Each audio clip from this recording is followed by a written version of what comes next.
Bago tayo mag-umpisa, inaanyayahan ko po kayong lahat na mag-like muna at i-share po ang ating video.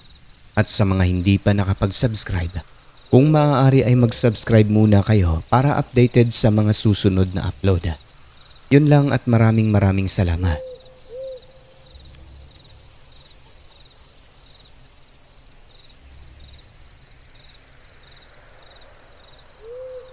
Magandang araw o gabi sa inyo, Sir Alex. Ako si Ami.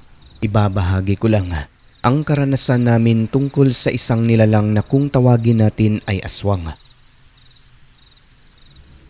Bagong lipat lang kami noon sa isang baryo. 3 pa lang magkakapatid. Ako ang sumunod sa panganay at yung bunsong babae na nasa mga 4 na taong gulang pa nang mangyari ito. Palipat-lipat lang kami ng tirahan noon, buhat ng wala kaming sariling lupa na mapagtayuan ng bahay. Mahirap lang din po kasi kami sapagkat ang aking tatay ay isang PWD. Putol ang isang kamay dahil sa disgrasya pero patuloy na lumalaban sa hamon ng buhay. Nagsisikap sa pamamagitan ng paglalako ng isda upang matustusan ang aming pangangailangan sa araw-araw.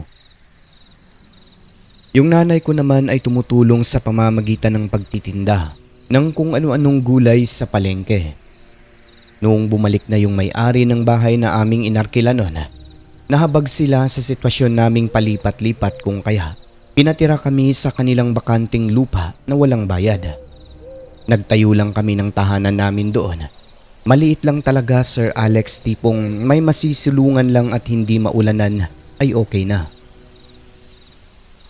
May silong yung kubo na ginawa ni tatay at pag-akyat mo sa hagdang mababa, yun na yung pinakakwarto at sama-sama kaming lahat na natutulog sa loob. Yung 2 bintana ay tulak-tulak lang, walang maayos na lock tapos wala rin pong pintuan. Tinatakpan lang ng plywood kapag matutulog na tuwing gabi. At pagsapit naman po ng gabi, Sir Alex, ay madilim ang lugar na yun buhat ng walang kuryente. Ang gamit lang namin noon ay gasera kaya kapag mag-aaral sa gabi o may assignment na ginagawa, nangingitim ang ilong naming magkakapatid. At yun na nga po, i-describe ko lang ang lugar. Nakabakod na ng alambre yung buong lugar. Hindi dikit-dikit ang mga kabahayan. Tapos yung palibot namin doon na mga bakanting lupa ay walang nakatira. Maraming nagsisilakihang mga punong kahoy. At sa kabilang bahagi naman ay talahiban. Sa unahan banda ay may nag-iisang kapitbahay kami na malapit. May nakatirang mag-asawang matanda na sa tansya ko po, sir, nung time na yon ay nasa 65 pataas na ang edad ng dalawa. Ngunit sa kabila ng edad, pareho pa ring maliliksi ang kanilang pangangatawan. Medyo malapit lang yung bahay nila, tanaw lang mula sa amin. Ewan ko ba, sir? Kasi kapag nakatanaw ako sa lugar na yon, yung kapitbahay namin, para bang malungkot sa palibot nila, mabigat sa mata at mabigat din sa pakiramdam. Siguro kako pa bunga lang ng maraming malalaking puno at mayayabong na talahib sa mga gilid-gilid ng bakod nila. At siguro dahil na rin sa sila lang dalawa ang nakatira sa bahay na yon. Hindi lang ako ang nakabatid noon, Sir Alex, buhat ng maging yung kapatid kong panganay at nanay namin ay ganun din ang pakiramdam.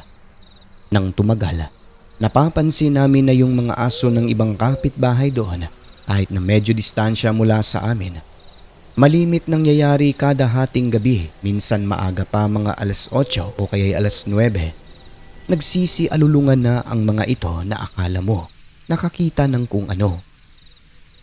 Magsisimula ito sa bahay ng isang kapitbahay namin doon na malapit naman sa bahay ng mag-asawang matanda. Susunod naman yung iba pang nasa malalayo. Nakakakilabot yun buhat ng sabay-sabay talaga, Sir Alex, at parang nagsasagutan.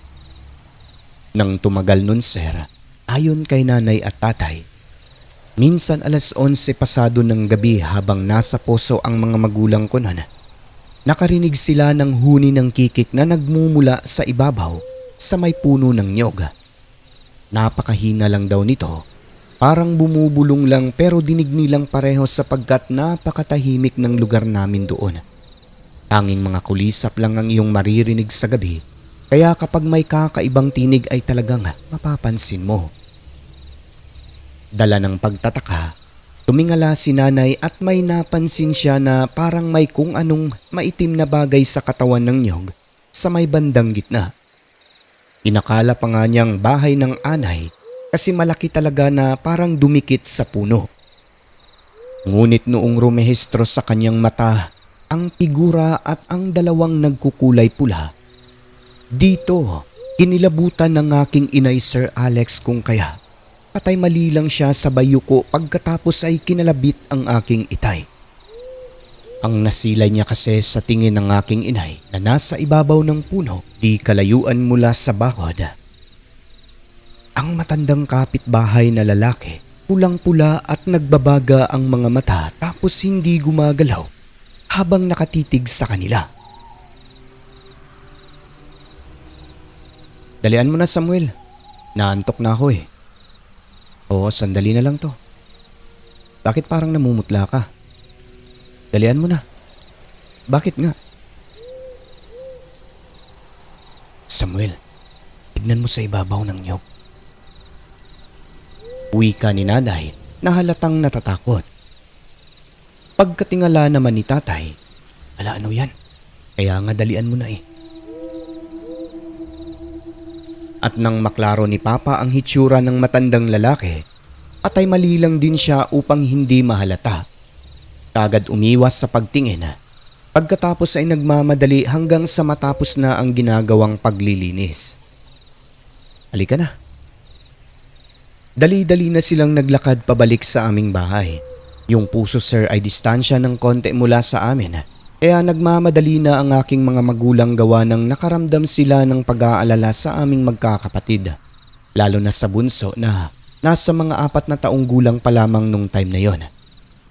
Base sa kanilang nasilayan, hindi ordinaryong tao itong matandang lalaking kapitbahay kundi isang aswang.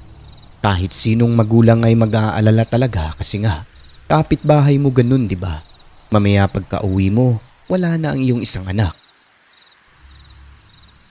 At ang tanong pa nun, anong ginagawa ng matanda sa ibabaw ng niyog ng halos hating gabi, di ba? Kaya aswang talaga siya. At eto pa sir, kinabukasan nun, nang maligo si Papa sa poso, nang tignan niya ang puno ng niyog kung saan namataan ang matanda, walang hak-hak na tawag o yung akyatan pa itaas. Paano siya nakarating sa ibabaw kahit na hindi kataasan ang niyog? Mahirap yun sapagkat matanda na siya, di ba? Kaya dun pa lang at sa nasilay ng aking mga magulang sa nagbabagang mga mata nito, nasabi talaga nilang isang aswang ang matanda. Hindi lang yun ang nadiskubre namin Sir Alex dahil minsan pa kung kailan maliwanag sobra ang sikat ng buwan. 8:00 pasado ng gabi habang nakaupo kami nila nanay sa labas ng bahay sa may kusinang walang bubong nakikinig ng radyo. Maya-maya ay may namataan ang bunso naming kapatid na malaking paniki na lumilipad. Hala nay, tignan niyo oh. As in napatingala kaming lahat Sir Alex buhat nang napansin din namin yung malaking anino sa lupa na dumaan.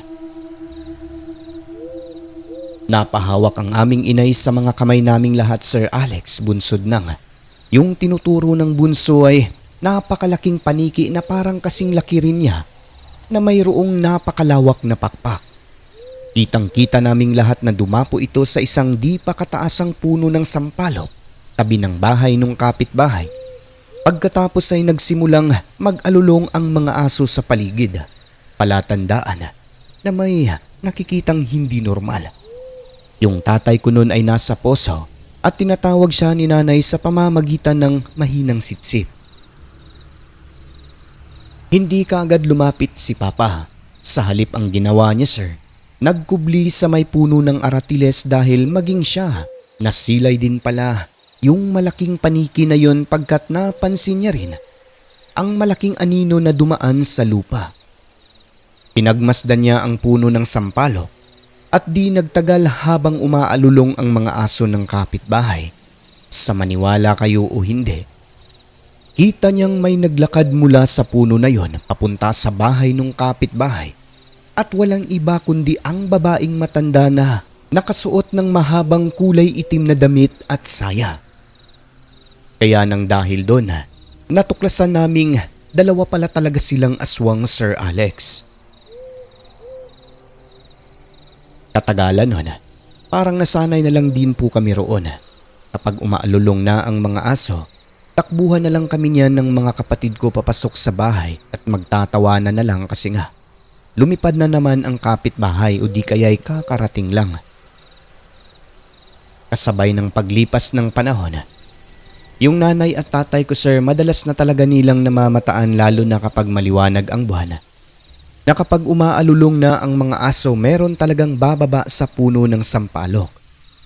Walang iba kundi ang babaeng matanda na isa ring aswang. Mas lalo itong napatunayan nung minsang magkausap si nanay at yung may-ari ng lupa na tinitirhan namin. Napag-usapan nila ang tungkol sa kapitbahay na mag-asawa.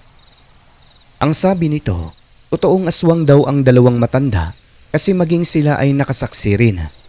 Yun daw po ang pinakadahilan kung bakit hindi nila kasama ang mga anak. Ayaw daw matulad sa mga magulang kaya nagpakalayo-layo na lang. Yung mga aswang daw pala, Sir Alex, base na rin sa kwento ng may-ari ng lupa at base sa nasilayan ng aking mga magulang. Hindi lahat hubot-hubad. Ang iba, kumpleto ang kasuotan.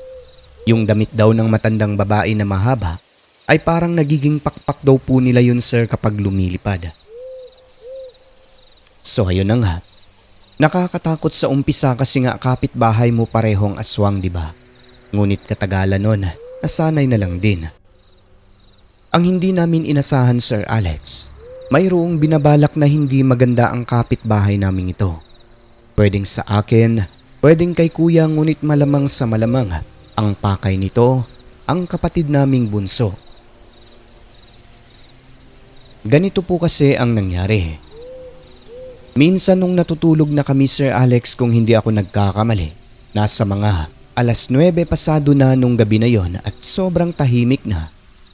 Habang nakahiga, panay reklamo ng bunso namin buhat ng meron daw nangangagat o parang nanunusok sa kanyang braso.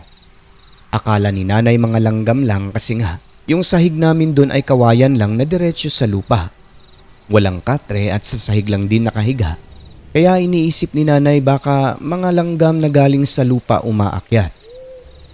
Pero nung chinek ni mama, wala naman pong langgam o mga surot. Malinis naman po yung sahig namin. Ang ginawa niya, pinagpag na lamang tapos natulog na ulit. Lumipat ng pwesto ang kapatid ko sa may dingding kung saan medyo maliwanag ang sinag ng lampara. Pagkatapos ay natulog na. Pagkaraan lang ng ilang minuto, nakatulog na silang lahat habang ako, sa di malamang dahilan ay hindi makatulog ng maayos. Yun bang pikit-pikit lang, Sir Alex, pero hindi talaga nahiwalay ang diwa. Maya-maya, nakarinig ako ng napakahinang hingal sa silong ng bahay namin sa may banda kung saan natutulog ang kapatid naming bunso. Kasunod nun, may kumakaluskos sa ilalim ng sahig, Sir Alex, na kawayan kung kaya. Medyo nagtataka ako buhat nang wala naman po kaming aso na pwedeng maglikha ng mga ganong ingay. Dala ng pagtataka, dahan-dahan akong bumangon at hinanap kung saan nagmumula ang kumakaluskos na yon. Hanggang sa di nagtagal, napansin kong umaangat yung banig na nasa gilid ng aking kapatid. At dahil medyo maliwanag dun, sir, ilang sandali pa kitang-kita ng aking mata ang dalawang bagay na pagkakawari ko nung una ay isa lamang insekto na parang pilit lumulusot mula sa ilalim papunta sa kamay ng kapatid ko. Sa unang bungad, aakalain mo ring buntot ng ahas kasi nga maitim ito, Sir Alex, at matulis. Hanggang sa nung umangat pa ang isang matulis na bagay na yon, balitatlo na ang lahat. Dun ko lamang napagtanto na hindi ito ahas o kung ano pa mang mga insekto, kundi kamay na may mahahabang kuko, sobrang tulis at pakurba, Kaya ng mga sandaling yun ay talaga namang napasigaw ako sir ng katagang mamamay kamay. Kaya naalimpungatan ng aking mga magulang at kapatid na panganay. Sobrang nakakatakot lang sir dahil sumunod ang malakas na paghuni ng kikik na nanggagaling sa silong ng aming tahanan lumipad papunta sa direksyon ng bahay ng mag-asawang matandang kapitbahay. Sa sobrang inis ng aking nanay, talagang binanggit niya ang mga pangalan ng mag-asawa na yon habang nagmumura. Sinabi niyang huwag magkakamali sapagkat meron din kaming kamag-anak na mga aswang at pwede namin silang isumbong sa binabalak nila na masama sa aming pamilya. Pero ang totoo talaga nun Sir Alex, wala po kaming kamag-anak na ganon. Tinakot lang ni Mama upang hindi nababalik sa silong namin. Nang dahil po sa pangyayari na yon ay talagang napuyat ako. Sa pagkakaalala ko, nasa mga 3:00 na ng madaling araw ako nakatulog noon kung kailan gising na rin ang aking mga magulang. Kinabukasan ng tanghali, pagka-uwi ni tatay may dala siyang isang malaking plywood at ginawang takip sa sahig namin na kawayan kapag matutulog na sa gabi. Yung silong naman po ay binakod ni kuya upang walang makapasok sa loob. Hindi naman na naulit ang pangyayari na yon.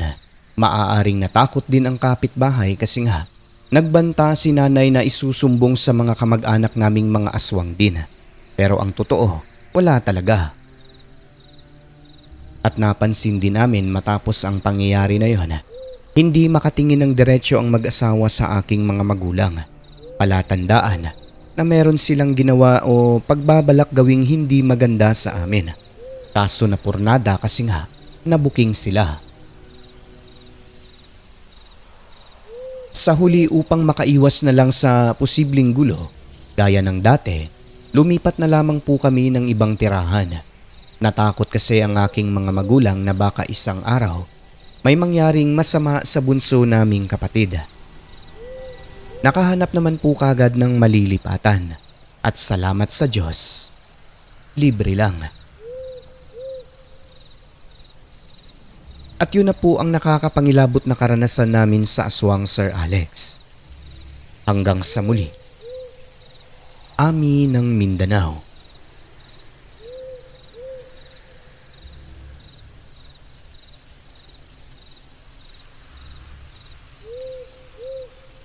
Ang mundo ating ginagalawan, nababalot ng kahiwagaan na tanging ang Diyos lamang ang siyang may kasagutan. Ako po si Alex. Magandang gabi.